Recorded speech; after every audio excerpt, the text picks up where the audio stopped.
ప్రభువు నామమునకు స్తోత్రము. పరిశుద్ధుడైన దేవుని నామంలో మీ అందరికీ శుభాలు తెలియజేస్తూ Gideons international in India Eluru camp పక్షంగా నేను వందనాలు తెలియజేస్తూ ఉన్నాను.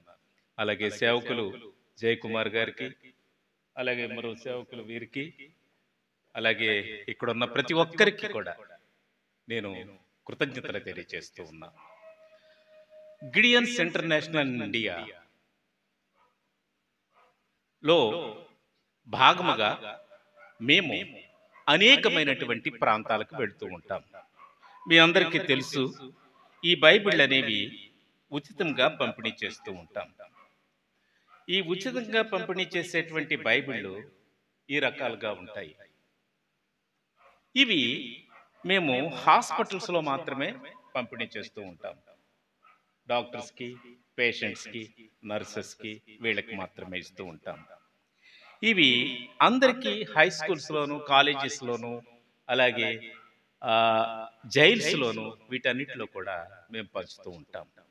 ఇవి పర్సనల్ వర్కర్స్ టెస్టమెంట్, అంటే ఉద్యోగాలు చేస్తున్నటువంటి సమయంలో మేము పర్సనల్గా కొని ఆయా ప్రాంతాలలో ఉన్నటువంటి మా కొలీగ్స్కి, లేకపోతే బస్సుల్లో ఉన్నటువంటి ప్రక్కన కూర్చున్నటువంటి ప్యాసింజర్కి, అలాగే పరిచయమైనటువంటి నాన్ క్రిస్టియన్స్కి మేము పంచుతూ ఉంటాం.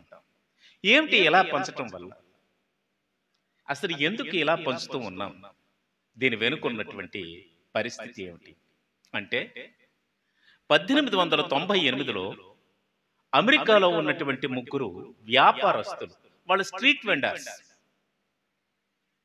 అనేకమైనటువంటి ప్రాంతాల్లో లారీల మీద వ్యాపారం చేసుకునేటువంటి వాళ్ళు. వాళ్ళ వ్యాపారాన్ని అభివృద్ధి చేసుకోవాలనేటువంటి ఉద్దేశంతో ఒక హోటల్లో కూర్చున్నారు. కూర్చుంటే ఇద్దరికి మాత్రమే హోటల్లో అవకాశం దొరికింది. మూడో వ్యక్తికి హోటల్ రూమ్స్ లేవు.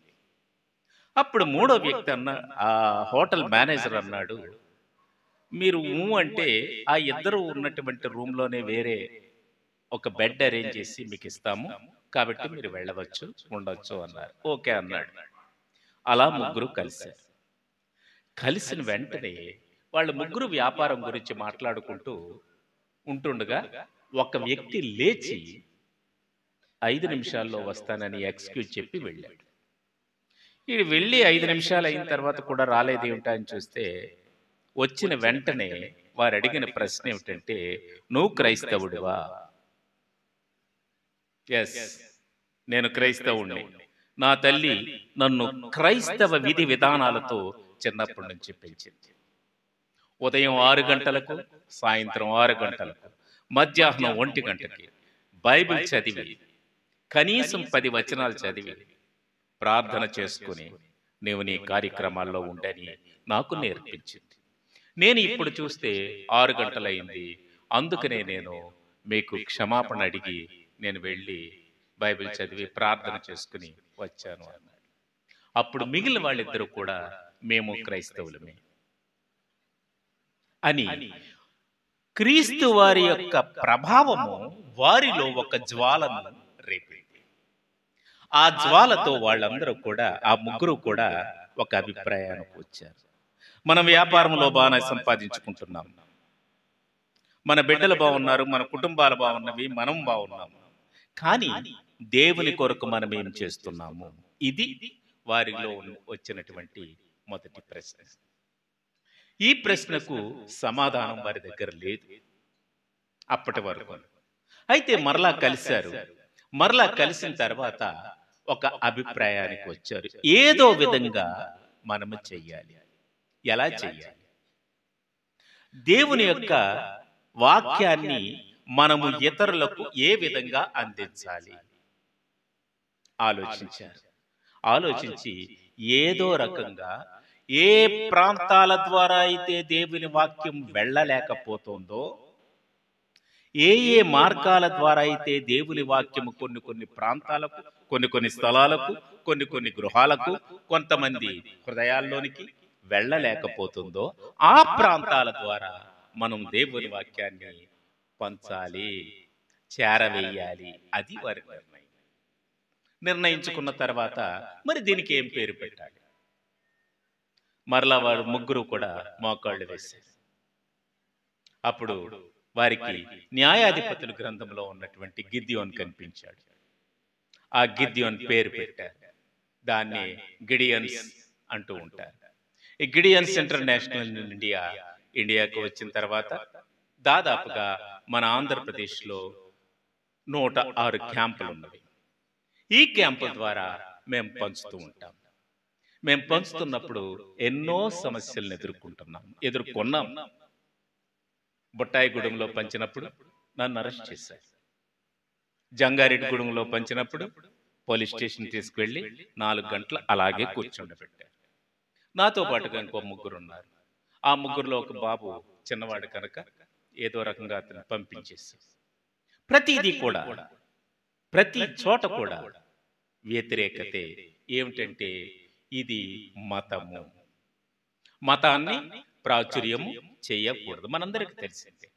కానీ బైబిల్లో ఆదికాండం దగ్గర నుంచి ప్రకటన గ్రంథం వరకు ఉన్నటువంటి ఏ వచనములో కూడా మతం అనే పదము లేదు. స్వయంగా ప్రభు వారే చెప్పారు, నేను మతమును అని అన్నా, నేనే మార్గాన్ని, నేనే సత్యాన్ని, నేనే జీవాన్ని. మరి ఆ సత్యమే తెలియనటువంటి పరిస్థితుల్లో ఇక్కడున్నటువంటి మన అందరికీ తెలుసు, వారందరికీ కూడా మేము ఉచితంగా పంపిణీ చేస్తున్నాం. మరి పంపిణీ చేస్తున్నటువంటి సమయంలో కొన్ని విషయాలు చూస్తూ ఉంటే ఆశ్చర్యం వేస్తూ ఉంటుంది. మీరు ఇంతగా పంచుతూ ఉన్నారు కదా, ఎన్ని సంవత్సరాల నుంచి పంచుతూ ఉన్నారు? దాదాపుగా 105 సంవత్సరాల నుంచి మీరు పంచుతూ ఉన్నారు. ఎవరైనా మారారా? అందరికీ వచ్చే సమస్య కదండి. స్వస్థత కూటాలంటే ఇప్పుడు అయ్యగారు మనకి చెప్పారు, స్వస్థత కూటాలంటే అక్కడ అసలు మనం ఇసుక వేసిన రాళ్ళు వచ్చాను. ఇంకా రకరకాలైనటువంటి కూటాలు జరుగుతూ ఉన్నవి. మరి అక్కడ లేనటువంటిది ఏమైనా ఉన్నదా అని అంటే ఒకే ఒక్క ఉదాహరణ చెప్పి నేను ముగించేస్తాను. అనంతపురం జిల్లాలో ఆ ప్రాంతంలో ఉన్నటువంటి ఏరియాలో ఊజర్ల వీరాంజనేయులు అని ఒక కుర్రాడు ఉన్నాడు. అతను ఫస్ట్ ఇయర్ బీకాం చదువుతున్నాడు. అతనికి 2 అక్కలు ఉన్నారు. ఆ 2 అక్కలు కూడా బిఎస్సి ఒక ఆమె, సెకండ్ ఇయర్ బిఎస్సి ఒక ఆమె చదువుతూ ఉన్నారు. వీళ్ళు అనంతపురం జిల్లాలో తాడిపత్రి దగ్గరలో ఉన్నటువంటి ఒక ప్రాంతంలో వీళ్ళు ఉంటున్నారు. వీళ్ళు ఉంటున్నటువంటి ప్రాంతం ఏంటంటే అది ఒక పీఠం, హైందవ పీఠం. ఆ పీఠంలో దేవుడు ఎవరంటే ఎవరైతే సజీవ సమాధి అయిపోతాడో వారే దేవుడు. 80 సంవత్సరాలు నిండిన తర్వాత బ్రతికుండగానే సజీవ సమాధి అయిపోతారు. వాడిని బ్రతికుండగానే పూడ్చిపెట్టేస్తారు. అతను దేవుడిగా చలామణి అయిపోతున్నాడు. ఎంతకాలం నుంచి అంటే దాదాపుగా 300 సంవత్సరాల నుంచి జరుగుతూ ఉంది. ఆ పీఠంలో ఈ ముగ్గురు ఉంటున్నారు. సరే, ఈ ముగ్గురు ఉంటే వీళ్ళు గవర్నమెంట్ డిగ్రీ కాలేజీలో బిఎస్సి చదువుతున్నటువంటి పిల్లలకు అనంతపురంలో ఉన్న మా క్యాంప్ వాళ్ళు ఈ బైబిల్స్ పంచారు. బైబిల్స్ పంచితే వీళ్ళు కూడా తీసుకున్నారు. ఈ ఆడపిల్లలిద్దరు వాళ్ళు తీసుకోవటమే కాకుండా ఈ బ్లూ బైబిల్స్ ని ఇంకొకటి ఎక్కువ తీసుకున్నారు. అది వాళ్ళ తమ్ముడు కోసం అని చెప్పి తీసుకున్నారు. తీసుకున్న తర్వాత జరిగింది ఏమిటంటే 1 వారం రోజులకి బ్రహ్మోత్సవాలు జరుగుతున్నవి ఆ పీఠానికి. ఆ బ్రహ్మోత్సవాలు ఎలా ఉంటాయో మనం అందరం టీవీలో చూస్తూ ఉన్నాం. ఇప్పుడు అదే జరుగుతుంది. అల్లరి తప్ప మరేమీ లేదు. ఆ బ్రహ్మోత్సవాల్లో ఈ 2 పాల్గొనలేదు. వీళ్ళ తీసుకున్నది 15 రోజుల క్రితం. వెంటనే ఆ ట్రస్ట్ బోర్డు మెంబర్స్ అందరూ వచ్చి బ్రహ్మోత్సవాలు అయిపోయిన తర్వాత ఆంజనేయుల్ని అడిగారు, మీ అక్కలిద్దరూ కూడా బ్రహ్మోత్సవాలలో పాల్గొలేదు, ఏమిటి కథ? అది కాకుండా మీ అక్కలిద్దరు నుదుట కూడా బొట్లు కనిపించటం లేదు, కనిపించి కనిపించనట్లుగా చిన్నగాను చెరిగిపోయినట్లుగా ఇలా రకరకాల ప్రశ్నలు వేశారు. ఈ కుర్రాడికి తెలియదు. వెళ్ళి అడిగాడు అక్కల్ని అడిగితే వాడు చక్కగా నిర్మోహమాటంగా, నిర్భయంగా, నిబ్బరంగా చెప్పారు. ఏమో మాకు తెలియదు, ఏమో మాకు తెలియదు. ఇదిగో ఈ బైబిల్ మేము తీసుకున్నాము. తీసుకుంటే ఈ తీసుకున్నటువంటి బైబిలులో మేము చూడగా యోహాను సువార్తలో మాకు ఒక విషయం తెలిసింది. ఆది యందు వాక్యం ఉండెను, వాక్యము దేవుని యొద్ద ఉండెను, వాక్యము దేవుడై ఉండెను. మళ్ళా 14వ వచనం వచ్చేటప్పటికి ఆ వాక్యము శరీరధారి అయి కృపా సత్య సంపూర్ణుడుగా మన మధ్య, మనందరికీ తెలిసింది. ఈ వాక్యం మేము చదివిన వెంటనే ఈ వాక్యం గురించి తెలుసుకోవాలని అనుకున్నాము. మనకెవరు చెప్తారు? పాస్టర్ గారు తెలియదు కదా, సేవకులు ఎవరు తెలియదు కదా. అందుకని మా క్లాస్మేట్ అయినటువంటి మార్త వాళ్ళ ఇంటికి వెళ్ళాము. మార్త వాళ్ళ నాన్నగారు వారు కూడా అయ్యగారు హెబ్రోన్ పాస్టర్. ఆ మార్త గారింటికి వెళ్ళిన వెంటనే ఆ అంకుల్ మాకు విశదీకరించి వివరించి చెప్పారు.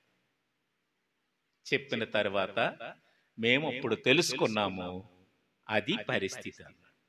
కావాలంటే నువ్వు కూడా చదువు అని అన్నారు. అన్న వెంటనే ఈ ఊజర్ల వీరాంజనేయులకి ఒత్తిళ్ళు ఎక్కువైపోతున్నవి. మీరు పాల్గొపోతే పాల్గొకపోయారు, పీఠం ఖాళీ చేసేయండి అన్నారు. ఎంతకీ ఆ పీఠం ఎవరిదో తెలుసా అండి? ఆ పీఠం యొక్క పరిస్థితి ఏమిటో తెలుసా? మనందరికీ తెలిసినటువంటి పోతులూరి వీర బ్రహ్మేంద్ర స్వామి వారి 600 సంవత్సరాల తర్వాత పుట్టినటువంటి కూతురు బిడ్డలు. ఎక్కడ పోతులూరి వీర బ్రహ్మేంద్ర స్వామి, ఎక్కడ 6వ తరము. 6వ తరములో పుట్టినటువంటి బిడ్డలను దేవుడు గిడియన్ పరిచర్య ద్వారా వాడిని ఎన్నుకున్నాడు. ముగ్గురిని ఇంటి నుంచి వెళ్ళగొట్టేశారు. అయితే ఈ ఊజర్ల వీరాంజనేయులు ఇంకా దేవునిలోకి రాలేదు. రాకపోతే అతను వాక్యం చదవటం మొదలుపెట్టాడు. చదవటం మొదలు పెట్టగా అక్కల ద్వారా, పాస్టర్ గారి ద్వారా, అక్కలు బలపడినటువంటి ఈ వాక్యం ద్వారా అతను కూడా బలపడ్డాడు. బలపడి అతను మరలా తిరిగి ఆ పాస్టర్ గారింట్లోనే ఉన్నారు కొంతకాలం. తర్వాతగా అతను అబండెంట్ లైఫ్ మినిస్ట్రీస్ అని చెప్పి ఏ ప్రాంతంలో అయితే దేవుని వాక్యము వికసించలేకపోతుందో ఆ ప్రాంతాలలో అతను సువార్త చేస్తున్నాడు. ఈ రోజున అతని వయసు కూడా ఎక్కువ కాదు, 46 సంవత్సరాల వయసు. అనకాపల్లి, విశాఖపట్నం, నర్సీపట్నం ఈ ప్రాంతాల్లో ఆ అబ్బాయి సువార్త చేస్తూ ఉన్నాడు. కాబట్టి ఇటువంటి సాక్ష్యాలు ఎన్నో మేము ఊహించి చెప్పినది కాదు, ఇటువంటి సాక్ష్యాలు ఎన్నో కూడా మా దగ్గర ఉన్నవి. ఎంతో మంది తెలియనటువంటి రీతిలో దేవుణ్ణి తెలుసుకుని కేవలం మేము పంచుతున్నటువంటి బైబిల్ ద్వారా. ఎందుకంటే పంచేవాళ్ళు మాలో ఏమీ లేదు, కానీ దేవుని వాక్యములో మాత్రం సర్వస్వం ఉంది. అయితే ఈ గిడియన్స్ ఇంటర్నేషనల్ ఇండియా ప్రపంచవ్యాప్తంగా 210 దేశాల్లో ప్రతి 5 నిమిషాలకి భారతదేశంలో 5 బైబిళ్లు పంచిపెడుతున్నారు. ప్రతి 15 నిమిషాలకి ప్రపంచవ్యాప్తంగా 15 బైబిళ్లు పంచిపెట్టడం జరుగుతుంది. ఈ విధంగా మేము బైబిళ్లు పంచిపెడుతూ ఉన్నాం. మరి పంచిపెడుతున్నటువంటి సమయంలో ఇది బరువుతో కూడినటువంటి పరిచర్య, బాధ్యత. ఎందుకంటే ఒక్కొక్క బైబిల్ ఖరీదు 40 రూపాయలు. ఈరోజు మేము వచ్చి వివరించటానికే తప్ప మీ దగ్గర నుంచి మేమేమీ ఆశించట్లేదు. ఒక్కొక్క బైబిల్ ఖరీదు 40 రూపాయలు. అయితే మేమందరం కూడా మెంబర్స్గా, సభ్యులుగా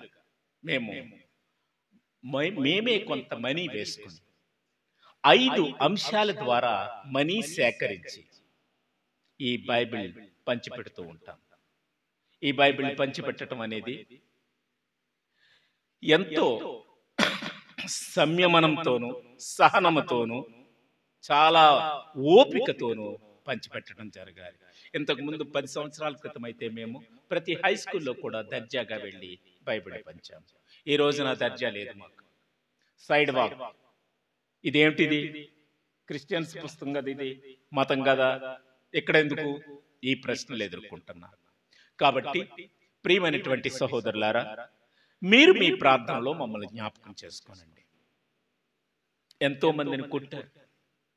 ఇప్పటికి కూడా ఒక వ్యక్తిని ట్యాంక్ బండ్ మీద కొడితే ఆ వ్యక్తి ఇప్పటికీ కూడా కోలుకోలేకపోతున్నాడు. ఆయన వయసు కూడా 75 సంవత్సరాలు.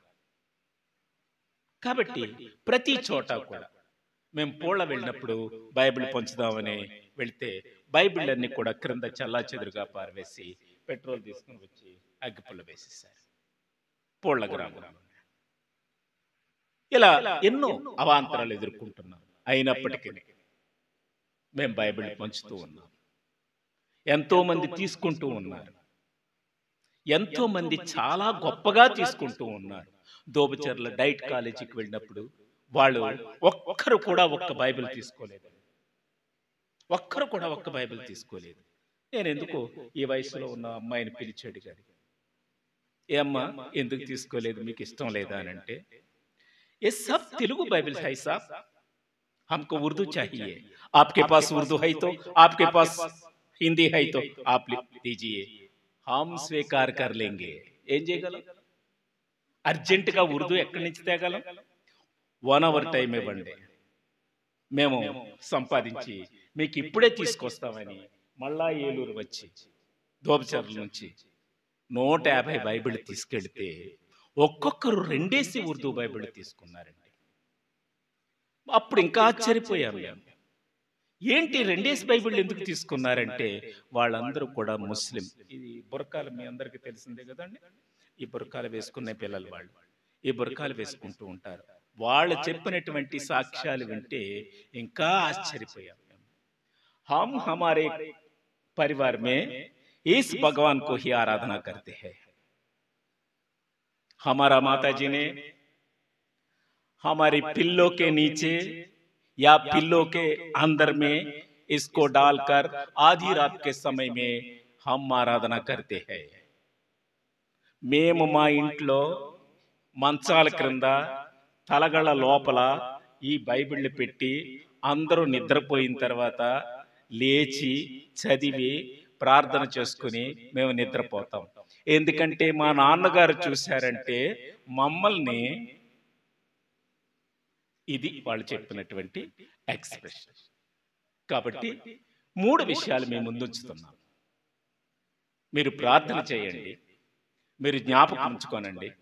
మీ కుటుంబ ప్రార్థనలో, సంఘ ప్రార్థనలో, వ్యక్తిగత ప్రార్థనలో మమ్మల్ని జ్ఞాపకం ఉంచుకొని ఈ పరిచర్యను ప్రోత్సహించడానికి మీరు ప్రయత్నించండి.